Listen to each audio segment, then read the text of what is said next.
Petualangan terbesar dalam hidup adalah perjuangan meraih mimpi, dan kami akan mewujudkan salah satu mimpi kecil kami itu. Oh, bagus ya, gila orang gitu kan, ting, gitu. Wah, anak kompak.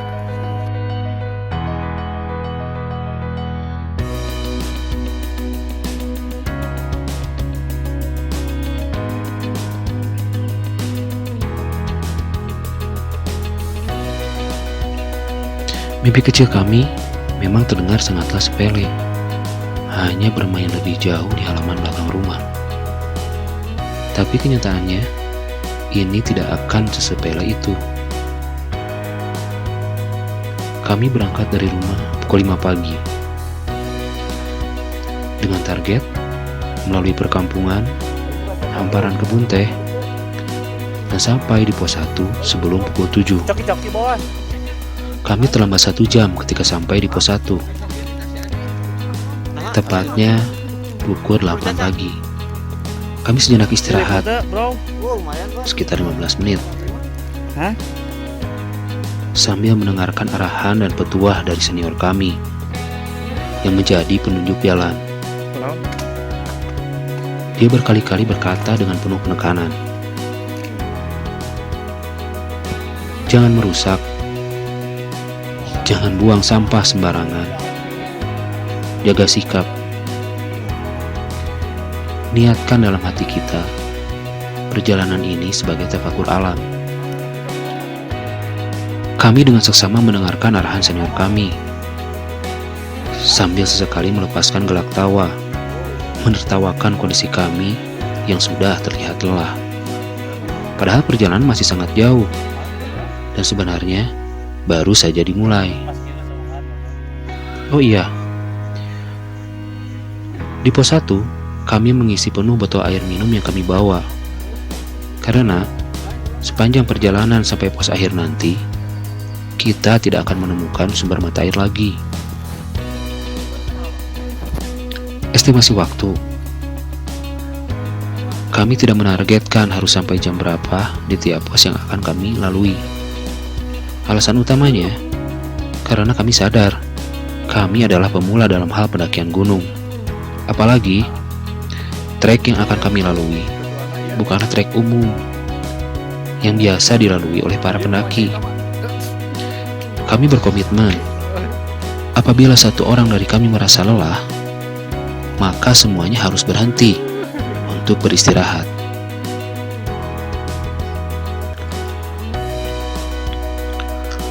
Langkah demi langkah kami lalui dengan penuh canda. Sinar mentari pun seolah mendukung kami dengan memberi kehangatan dari sela-sela padatnya vegetasi hutan tropis. Sekitar 2 jam perjalanan, kami berhenti dan beristirahat kembali untuk persiapan sebelum melalui trek paling sulit yang dinamakan Turdo. Di sini saya sedikit membahas tentang legging. Ada untungnya kami menggunakan legging. Selain gerak menjadi lebih leluasa, serangan pacet pun bisa lebih diminimalisir.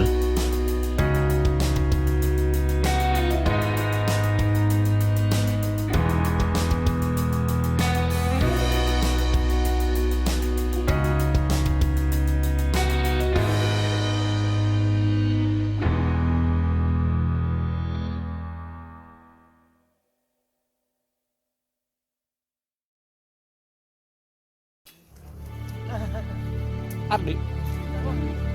Say hi. Inilah yang dinamakan Turdo. Kepanjangannya dalam bahasa Sunda adalah Tuur Jenggado, yang berarti lutut ketemu dagu. Ya. Apakah sesulit itu? Ya, memang treknya tidak terlalu panjang. Tapi yang menjadikan trek ini sulit adalah kemiringannya yang sangat ekstrim, serta tidak adanya pegangan seperti tambang, Sok, Mike. batang pohon, Nih, pegang. bahkan batu. Kami hanya mengandalkan akar-akaran kecil untuk menahan bobot tubuh dan keril dari curamnya trek. Yang lebih tepat, Turdo ini disebut jurang. Tanjakan ekstrim. Lurus juga dong. Lurusan dulu, bro. Sudah.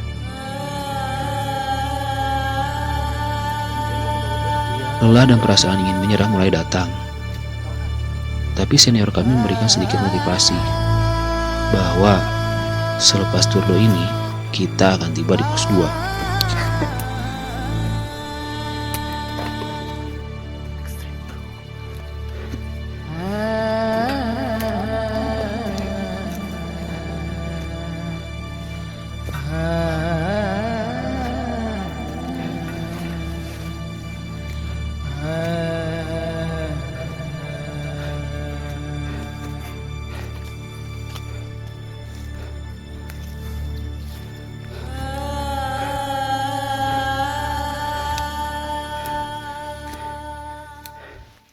Pipis dulu di pos 2.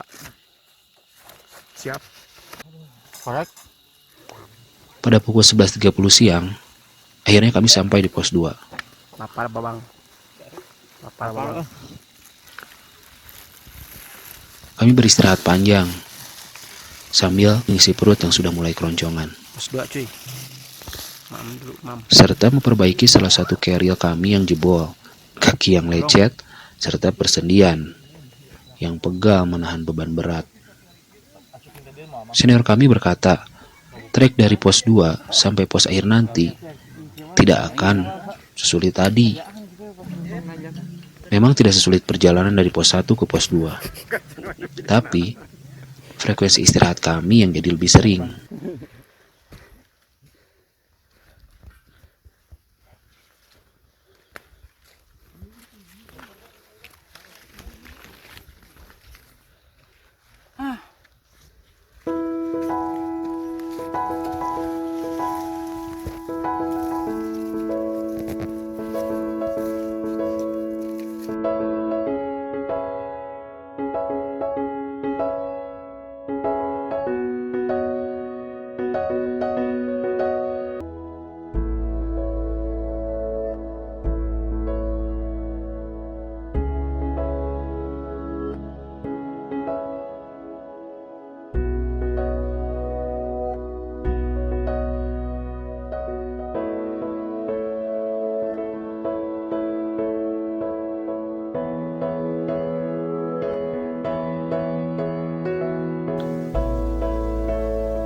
Di tengah rasa capek dan letih, salah satu dari kami mulai mengeluh dan berkata, jika dengan menangis bisa membuat seketika sampai puncak, sekarang saya akan menangis sekencang-kencangnya.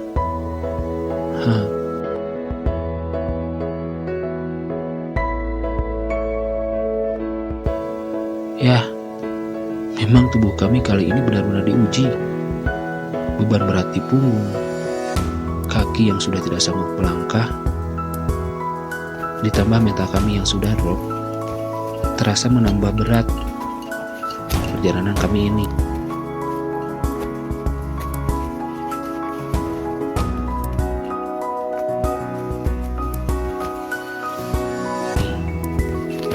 Di sela-sela langkah yang mulai lunglai, mulai terlihat satu jenis tumbuhan yang berbeda. Semakin kami jauh berjalan, tumbuhan tersebut semakin rapat. Cantigi.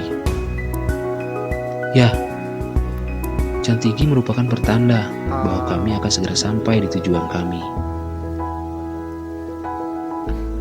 Tepatnya pukul 17.30. Akhirnya kami tiba di puncak Gemuruh. Lelah pun sirna. Digantikan perasaan bangga bahwa kita sudah berjalan dan bermain sejauh ini. Kami turun ke alun-alun Surya Kencana ketika matahari sudah tenggelam. Karena gelap dan kecapaian, kami tidak sempat mendokumentasikan kegiatan kami di malam hari.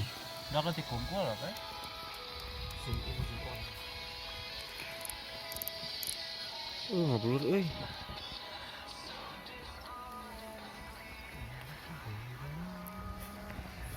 Apa yang pisan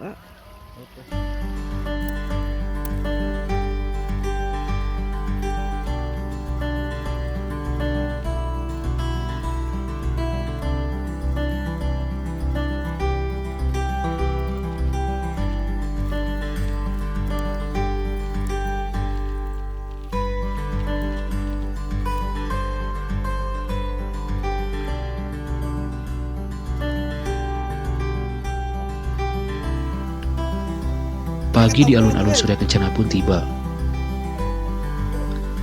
Nuansa pagi terindah yang pernah kami rasakan.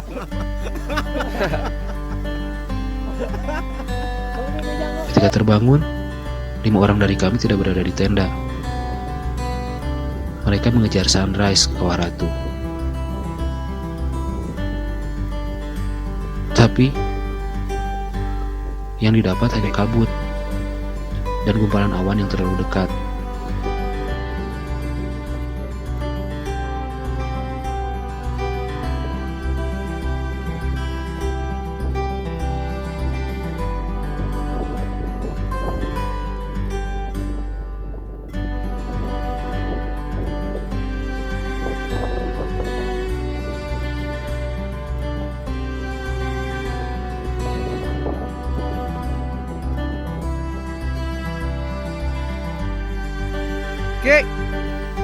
Sebagian dari kami mulai menyiapkan sarapan dan merapikan tenda serta perlengkapan. Aktivitas hari itu kami isi dengan makan dan membersihkan lingkungan terdekat sekitar tenda dari sisa-sisa sampah. Ya, entah sampah bekas siapa.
Sekitar pukul 4 sore, kami pun bergegas berangkat ke Kawah Ratu dengan harapan cuaca akan cerah.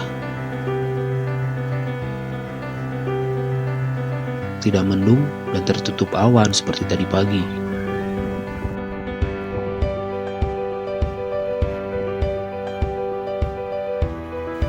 Tepat pukul 5 sore, kami tiba di Kawah Ratu.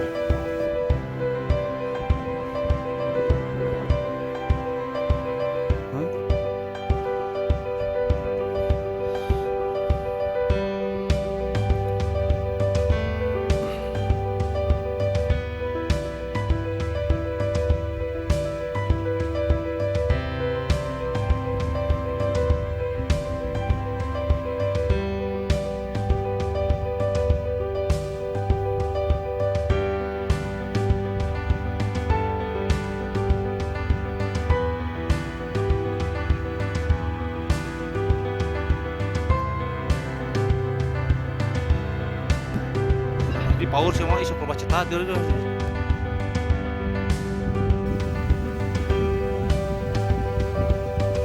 Sungguh indah ciptaanmu ya Tuhan. Kami terkesima melihat hamparan awan di kejauhan yang terbias jingga oleh sinar matahari yang perlahan tenggelam. Hentinya kami bersyukur karena telah diberi kekuatan untuk melangkah sejauh ini. Diberi keteguhan untuk tidak merasa payah lalu menyerah, dan diberi keikhlasan yang tertanam jauh di dalam sanubari. Terima kasih. Terima kasih Tuhan telah mewujudkan mimpi kecil kami yang Kau kemas manis dalam bentuk indah yang bernama tekad.